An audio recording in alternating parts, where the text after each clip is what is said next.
A man wakes up in the middle of a desert, not understanding how he got there and who he is. Suddenly, he sees an old man trying to escape the chase. The guy helps the elderly man, but he dies in his arms, having had time to name numbers 554, advising him to go to him and tell him that he got out. After burying the stranger, the man makes his way to the village. He asks the cab driver to take him to the train station, but the driver does not understand the meaning of the word. He tells him about his daughter and gives her name, 832. The guy remembers the old man and asks to be taken to 554. The man finds her at the bar and delivers a message from 93, but the woman is frightened and asks not to be dragged in. At this point, footsteps and a barking dog are heard outside, and the girl tells the man to run. He makes his way to the fire escape and sees a man in a white suit at the bottom, tossing a grenade in his hand. Then the man becomes dizzy, everything in front of him swims, and he wakes up in a hospital room where the man in the white suit calls him number 6. Later he declares that there is no New York, but that number 6 has always lived in the village, as his papers prove.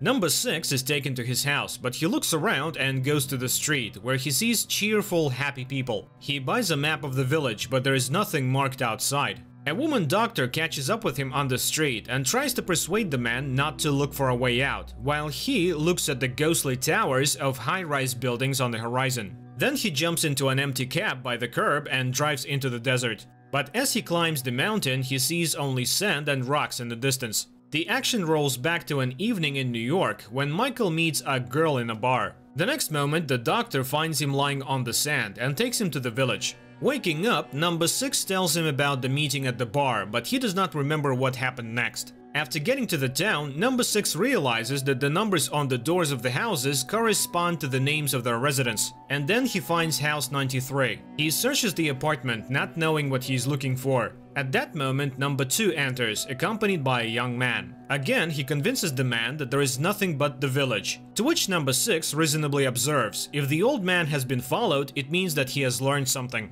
Then number 6 can also get to the bottom of it. Number 6 goes to 554 again, and the girl confesses that the old man had drawings of his life before he died. Meanwhile, the cab driver and his wife receive an invitation to number 2's house, where he begins to question number 6, who at this time promises 554 that he will not come back if she tells him everything she knows. And the girl gives him a drawing of her dream, in which number 6 recognizes the Statue of Liberty, which thrills the man. It means he's not crazy. And that means that there are others who dream of getting out of here. At this time, the leader of the village, number 2, goes to his wife's bedroom and puts pills in the insensitive woman's mouth. Just then, his son walks through the door, unable to understand number 6's confidence in the existence of another place. And number 6, meanwhile, comes to the cemetery and sees a grave prepared for 93. So the management is ready to fake his funeral to keep the rumors at bay. This is where the doctor finds him. Number 6 suggests that she lie down on the ground and look at the stars. There are millions of worlds out there. Is there really only one? And where do the names of great men come from in his memories? Number 6 tells of a girl in his memories whose name was Lucy. In the morning, number 6 goes to 554's bar, but is delayed on the doorstep when an explosion is heard in the room. When he comes to, he finds 554, but the girl dies, having managed to pass on 93's advice to go to the towers. The man tries to get the doctor to make sense of what happened, but the woman is frightened to death and asks him not to make things worse. Number 6 goes to number 2's house, blames him for the woman's death and promises to find a way out. He runs toward the towers, but a huge white ball appears in front of him and the man faints. In his delirium, memories of a boy playing on the seashore flit before number 6. In reality, he sees a man who calls him his brother. Number 2 tries to persuade him to admit his kinship, but number 6 does not believe him, even when he shows him their childhood photographs and reminds him of the scar he suffered as a child. Number 2 convinces the man to see a psychiatrist. The brother takes number 6 to his house, where he is greeted joyfully by his nephews. And the brother's wife announces that she has cooked his favorite meals and invites him to watch the show they never miss together. Number 2's son watches his father feed his mother pills, but hides, not wanting to give away his interest. Meanwhile, number 6 expresses to his brother that everything around him is fake. He does go to the psychiatrist, and in the process he remembers Lucy. Then he tells her that he saw a seagull that lives by the water, and then it turns out that there are 2 doctors. Number 6 cuts the session short. Outside, his brother catches up with him, who has figured out how to get number 6's memory back. He takes him to the garage, where the man is greeted enthusiastically by his co-workers. It turns out that number 6 is a bus driver. The man gets behind the wheel and takes a tour of the village, while his brother acts as a guide, showing the local sights. Meanwhile, the psychiatrist reports to number 2. Number 6 is tormented by memories of another life, which simply cannot be. And then the head of the village confesses that his wife has become like this because of him, and that his son, if he recognizes his real father, can abandon him. He demands to do everything to make number 6 believe in this reality. At this time, the tour bus pulls out of the village, and number 6 sees an anchor in the sand. He swerves towards it and tries to convince the others that the object is real. There must be an ocean. He has visions of the 2 boys on the beach again, and his brother leads him to an abandoned building. This is where they played as children, but number 6 does not remember it. Later, the doctor tries to prove that these are false memories. Well, is someone going to make up another reality on purpose? Michael remembers Lucy again. Why did she approach him exactly that day, the day he was fired? A new day begins, where everything is as usual. Clear weather, constant soap opera, and the bus tour, interrupted by number 2 to present his brother's family with a trip to a resort they won in the lottery. The man is overjoyed and hopes that number 6 will go with them, but questions about the sea stump the man. Meanwhile, number 6 catches the doctor looking at sketches of Big Ben and the Statue of Liberty, which he has taken out of his pocket. Number 6 accuses her of spying and recalls telling Lucy about his job as an analyst at a company called Sumacor, watching surveillance tapes and collecting data on people. And when he realized he was violating the privacy of others, he became despondent. That night, number 2's son asks his father about his childhood because he cannot remember it. Number 2 advises him to put all doubts about his family aside, while number 6 has a dream about his brother entering the water, ignoring his cries. Later, he leads 313 to the ruins because he feels a strange connection to the place. And then, following his memories, he finds an old box with a note he wrote as a child. The doctor considers it proof that the village is real, but number 6 claims it is a trick, though he has his doubts. Michael has another flashback. He was explaining his reasons for leaving Sumacor to Lucy when she suddenly admitted that she too worked for the firm. She told him that he shouldn't count on the stalking to stop after his dismissal. That same day, number 6 is stopped on the street by a woman on the tour bus. She once heard the sounds of the ocean in the desert. Together they drive to the desert, but no matter how much they walk across the sands, the woman can't find the place. Number 6's attention is distracted by a bus on its way to the resort. The man rushes to the village, where his brother's family is waiting for him at the bus stop. When number 6 finally arrives, they decide to take the work bus to the resort. On the way, number 6 notices the towers and heads toward them. But images of despair flash before his inner eye when his brother is lost in the ocean. The man screams at the foot of the anchor. The vision changes. Number 6 is now tied to a pole, and number 2 puts a grenade in his mouth. There is an explosion, and number 6 regains consciousness to the screams of his brother, who begs him to pick himself up. Confused, number 6 apologizes for his behavior and is ready to accept 16 as his brother when he suddenly confesses that he is not. He has been forced to lie. He doesn't know what they want, but it has something to do with the other place, and he fears for his life. But number 6 promises that together they can stand up for themselves. 16 joins number 6 and the winking woman in search of the ocean. When they finally find it, 16 happily runs into the water. Number 6 remembers his brother's disappearance and asks him to stop, but a huge white ball appears out of the water and the man disappears. Number 6 tells 313 about it, and they go to the place together. But instead of the ocean, there are sand dunes in front of them. He returns to tell his family the news of his brother's death, but people are absorbed in the show. Number 6 screams in despair and is taken away by clinic workers, where number 2 comes and feels sorry for the man who has lost control of himself. He refuses to wear the number instead of his name, but cannot remember his real name and agrees to be number 6. Later, number 6 meets a man who takes him to number 2 for an important conversation, while 313 realizes he has been dreaming and tries to sketch out what he saw. In New York, Lucy tries to leave Michael's apartment, but he grabs her and demands that she tell the truth about why he's being followed. Number 2 introduces to number 6 village spy named 909, who is searching for those who dream of the other place. He suggests that the men work together, for it benefits them both. One will do the job, the other will satisfy his curiosity. 909 tells him that the cell agents do not know about each other, and it is likely that someone is watching them as well, while they are assigned to number 1955, a history teacher. One of his students has reported him. To get closer to the suspect, number 6 takes a job at the school. Observing a lesson about the history of number 2, number 6 asks a question about number 1, to which he receives the answer that there is no such thing and never has been. Later, number 6 tries to provoke the teacher by asking questions about other places, but the teacher does not budge, saying that he's fine with everything here.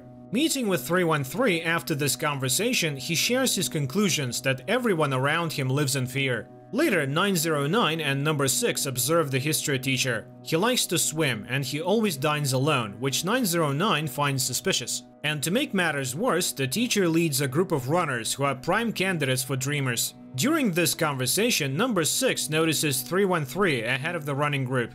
The next day, number 6 holds a lesson and one of the students shows him the latest tracking machine. And he gives the students an assignment: find out who everyone is working for and what their goals are. That evening, number 2 gives his wife black pills and she wakes up. At night, number 6 and 909 climb onto the roof of the teacher's house and watch him with a camera. 909 asks his partner to fetch coffee from his truck, where number 6 finds surveillance log. He looks through it and discovers that he's the real 909's mission, and that 313 is also under suspicion. The couple is talking about their son when number 2 gives his wife a sip of wine and she falls back into a stupor. And the man notices that a surveillance camera has been installed in his garden. At this time, the teacher also realizes that he is under surveillance and slits his own throat. Number 6 insists that the man must be taken to hospital. The next day, the cab driver is playing with his daughter in the backyard when a huge hole in the ground appears there. Meanwhile, number 6 searches the doctor's roof and finds a camera, not noticing that he himself is caught on the nearest camera. Number 2 calls 909 and shows the camera he found. He notes that his son is acting strangely and wonders if number 6 has had any contact with him. The agent denies it, but number 2 does not trust him. And number 6 follows 909 and sees him in a bar with the mayor's son. It becomes clear that the couple are romantically involved. Number 6 recalls Lucy's confession that she has been reading Michael's reports and understands why Summercore wants to stop him.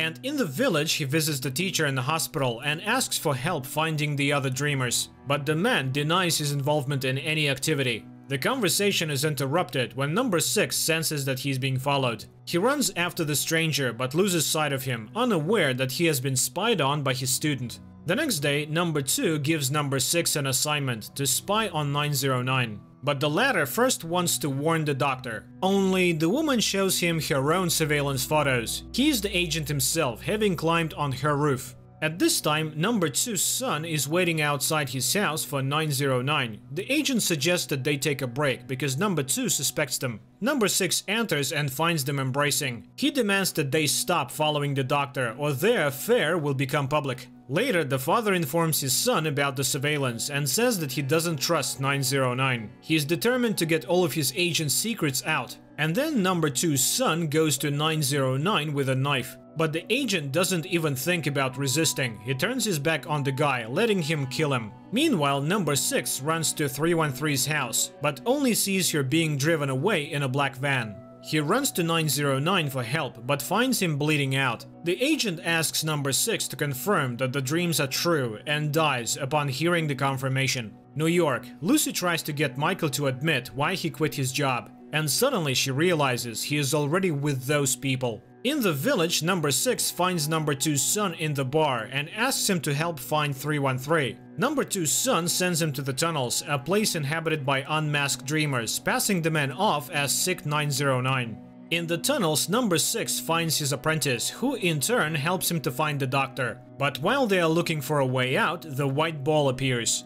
Number 6 then wakes up in his apartment as the men in the white coats emerge from his door. Meanwhile, number 2 informs his son about the death of 909 and asks him to find a peer.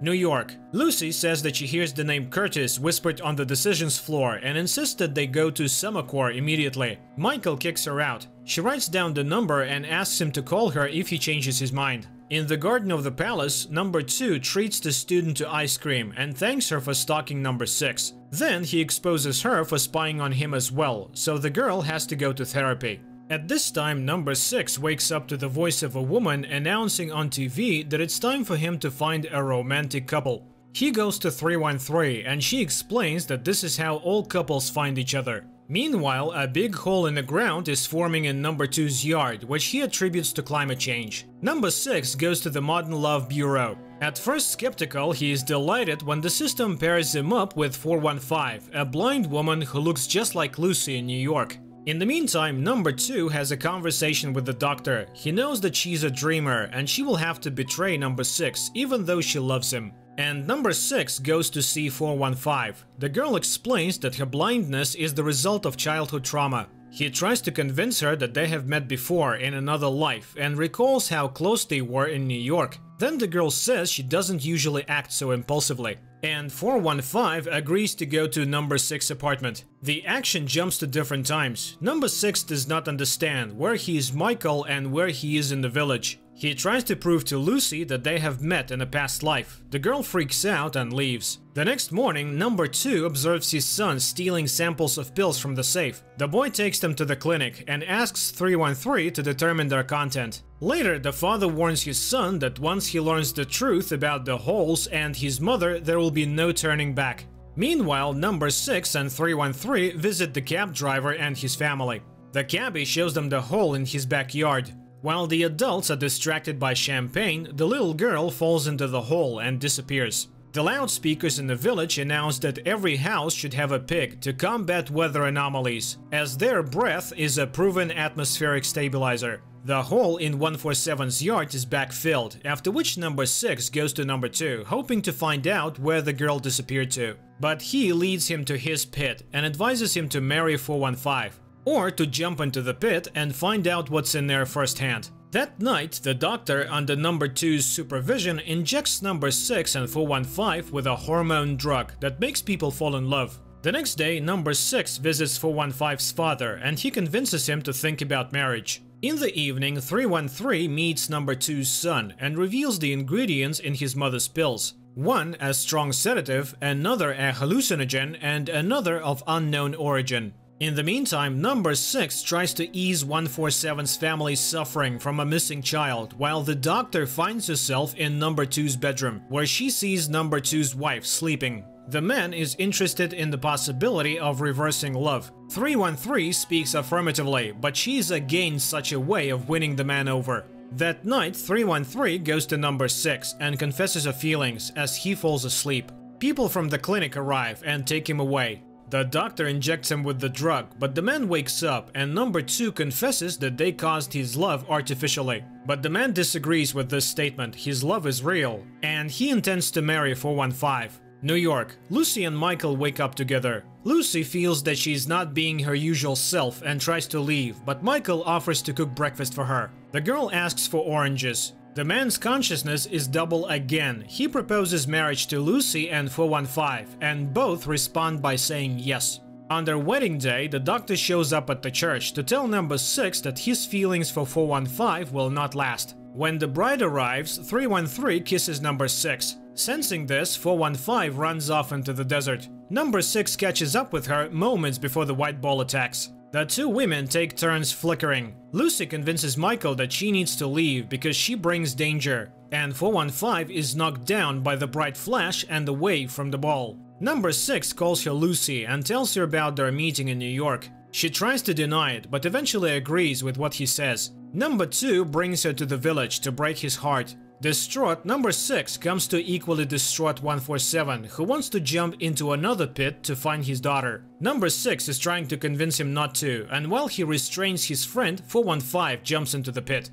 At this moment, his apartment in New York explodes, which Michael, who was carrying Lucy the oranges, sees. Number 2's wife in New York opens her eyes. In New York, Michael tries to get into his apartment, but is chased away. Lucy, in her recorded message, asks him to stay away from Summercore, but Michael rushes there. Distraught, number 6 screams at the palace gate, vowing to avenge the death of 415, without noticing his double looking at him from across the street. Later, number 2 finds his son in the bar. The son accuses his father of lying and demands to know where the village is, and he admits that he is in his mother's mind and that she did all this for him. Number 2 gives his son the key to the safe with the pills, offering him a day with his mother. 313 wakes up and finds number 6 sitting at her bedside. He recalls their kiss and reaches for her, but the woman asks him to stop. Number 6 leaves. The next day, number 6 comes to see her at the clinic. He mourns the death of 415 and tries to find out what is in the hole. 313 wonders why he didn't worry about it last night. Confused, number 6 claims he never went to her house. And when he goes outside, he discovers that he got into a fight with the cab driver yesterday. Confused, number 6 returns home. His apartment is in ruins, a receipt from a grocery store is on the floor, and the words "see you later" are written on the mirror. New York, Michael's pass is already deactivated, but he convinces the security guard to let him go down to the basement for a new one. Number 6 goes to the store, and he learns that he bought a knife here yesterday. He tries to convince 147 that his previous fight was with an imposter, and then he sees his double. He rushes out in pursuit and catches up with him. But the doppelganger knocks number 6 to the floor and puts a knife to his throat. He demands to kill number 2, who is responsible for the death of 415. Then he stabs him in the face and disappears. Number 2 prepares to leave the palace and finds number 6 breaking through his bodyguards to warn him of the appearance of the double who is going to kill him. But number 2 begins to behave strangely. He refuses to go in his car and goes for a walk in the village on foot, throwing off his suit. Meanwhile, number 2's son sees a message with a warning about the appearance of his father's double and wakes up his mother. Number 2, meanwhile, walks into a store and asks for cigarettes. The salesman reluctantly hands him a cigarette, then smokes with him, but after he leaves, the man calls the clinic. Mother and son are having lunch, during which the boy pokes his mother for information about other places.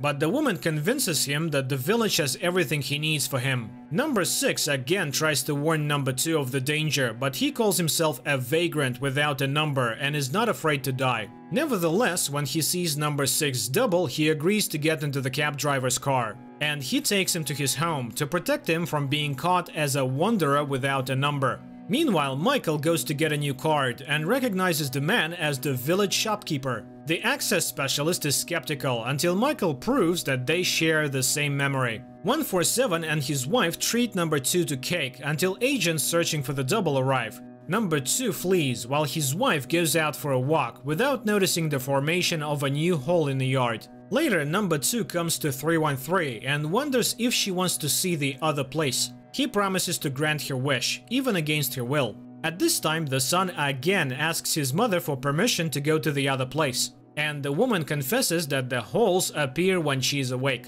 And she also adds that the people born in the village cannot live anywhere else. The distraught son runs out into the desert and throws away the key to the pill cabinet. Meanwhile, 313 seeks solace in the arms of number 6, but realizes it is a double. She runs away, haunted by new visions, and finds herself in the middle of the desert, while number 6 tells number 2's son about the doppelganger and his intentions to kill his father. The boy names the location of number 2 and confesses that he recognized him. He is the doppelganger and the killer. In the village church, number 6 finds number 2, and he confesses that he created the village because he wanted a fresh start, free from the apathy and the cruelty of the real world. But apparently he was wrong. He recognizes the doppelganger and he's not afraid to die. The doppelganger grabs number 2 while the real number 6 appears. He stops the double. They will only win if they unite. At this point, number 6's double disappears, while number 2's son finds the key in the sand and puts his mother to sleep again. Number 2 returns home, explaining that his double has been found and apprehended. The shopkeeper is dragged to the clinic. In the middle of the desert, 313 finds a glass door with the Sumacor logo on it and goes inside. At the same time, Michael and the master go to the task floor. In a room filled with monitors, profiles of the villagers are displayed. Michael recognizes the people as subjects from his reports. On one monitor, he watches Lucy's recorded warning until 313, following a long corridor, encounters a vision. She flees back into the desert. Michael goes to the window on the floor and sees Village Street and number 6. He knocks on the window trying to get his attention, but he looks toward the towers and turns away and leaves. Meanwhile, new residents arrive in the village who cannot answer where they come from. And at Summercore, the winking woman from the tour bus informs Michael that a car is waiting to take him to Mr. Curtis. In the village, number 6 receives a summons to the clinic, where he shares with 313 his concerns. The village is expanding. Apparently, number 2 is up to something. At that moment, the doctor receives his test results and is frightened. At the same time, looking around the village, number 2 tells his son that all of this is his inheritance. Their conversation is interrupted by number 6, who wants to know exactly why he's now certified to die. Number 2 replies that he has exhausted all means to convince him to live peacefully in the village or not to live at all. In the meantime, 313 continues to be haunted by visions from another life. But number 2 warns that she must not let the girl from the other place control her. Otherwise, she will not be able to help number 6. At the cemetery, number 2's son lays flowers on the grave of his friend 909, where number 6 meets him, asking him to help everyone get out of the village. The boy claims that his mother cares for him, but number 6 warns that she is also killing all hope in him. Later, number 6 faints in front of 147, who offers to take him to someone who might be able to cure him. In New York, Michael is escorted to Mr. Curtis's car, where he recognizes the driver as 147 from the village. On the way, the driver explains that he used to be an evil man, but Mr. Curtis helped him change his life. In the village, 147 takes number 6 to the village prophet, and he tells him that the deliverance is coming, they just have to wait. But number 6 has no intention of giving up. He goes to see number 2's son, who is drinking alone. The man asks him about his mother and the pills and offers to run away with him, but the boy refuses. He has a case to finish. In the New York City, Michael visits Mr. Curtis, who turns out to be number 2's prototype, and his wife, who is in a dreamlike state.